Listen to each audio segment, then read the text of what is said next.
Itchy, watery eyes, runny nose, the sneezing. Yes, it's spring allergy season. It's in full bloom. It's been here for a while. That's why we're talking to Dr. Pramod Kelkar, a board-certified allergy specialist from Allina Health, to talk about why this year seems to be a little worse than the last couple of years. Good morning. Good morning.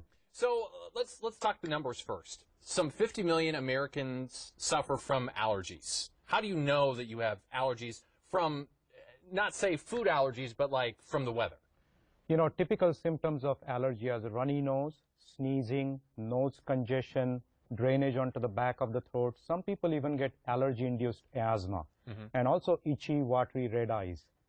Yeah, I would say those are common symptoms. I suffer from allergies myself. I have allergies to tree pollen and such like that. What makes this year worse? I know we had a little bit more of a mild winter. Is it better to kind of gradually climb in temperature through the spring, or is it better for everything to hit all at once? It can happen both ways. Certainly, if the weather is cold for a long time and suddenly then you get a warmer spell, and if the weather stays warm, the pollen counts can suddenly rise, and that can be a surprise factor and the allergies can be high. But also, if the winter is not too cold and we have warmer weather throughout the winter, the pollen counts are going to be pretty high.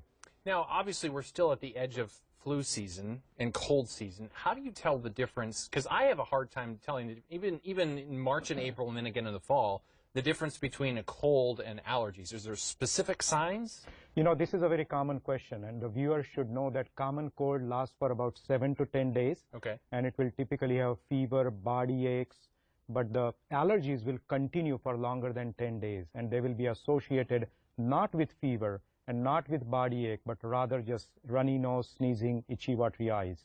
Now, how does someone know if they need more treatment or more help with an allergist than just the simple over-the-counter medicine like Allegra? How do you know you need to take that next step? Obviously, if you are not feeling better and if you are miserable, I think people know it. and if the medicines are not working, they should certainly seek medical care. Should you have testing done? I mean, because you can be allergic to a bajillion types of pollen out there. I've never been tested, but I've kind of pick and choose. It's like I think I'm allergic to tree pollen because I get it in the spring, and I think I'm allergic to ragweed because that's typically fall. But does someone need to get tested for specific kinds of pollen? You know, testing is important if medications are not helping, because based on the testing, we can identify what specific things you are allergic to, and based on that, we can create allergy shot treatments. What kind of treatments are available? So is it just shots that help, or is there other things you can do? You know, we have many treatments available now. We have over-the-counter medications like nose sprays, eye drops, allergy pills, and if those don't work, certainly we have allergy shots. We always tell patients that fortunately the research is advanced now, the science is advanced enough that no one should deny themselves the pleasure of outdoors, because as it is, we have short spring and summer and fall in Minnesota. So you want to be able to enjoy the outdoors. And we have lots of treatment options available to help people. As an allergy specialist for 15 years, what's someone at home thinking, oh my gosh, my allergies are worse than anyone else's? What have you seen as like worst case scenario in terms of the patient walked in, you go, oh boy, here we go? The worst case scenario would be when patients are not seeking treatment. Okay.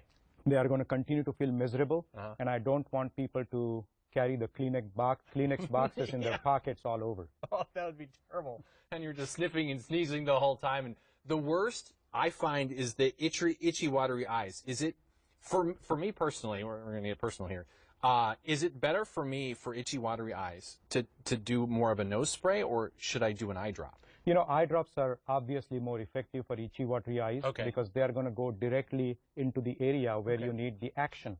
The nose sprays are mostly going to stay in the nose. They might benefit your eyes, but they are not going to be as effective as the eye drops. Huh. Good to know. I like this. We need a doctor in house all the time. I like this. Doctor, thank you very much for being here. We're out of time. Enjoy the outdoors. Thank you. Do you suffer from allergies yourself? I don't, but anyone can develop allergies at any point in life. Can they really? Yes, you can. So I don't know what will happen tomorrow. Well, then enjoy the outdoors while you can, I guess. Doctor, thank you very much. We appreciate it.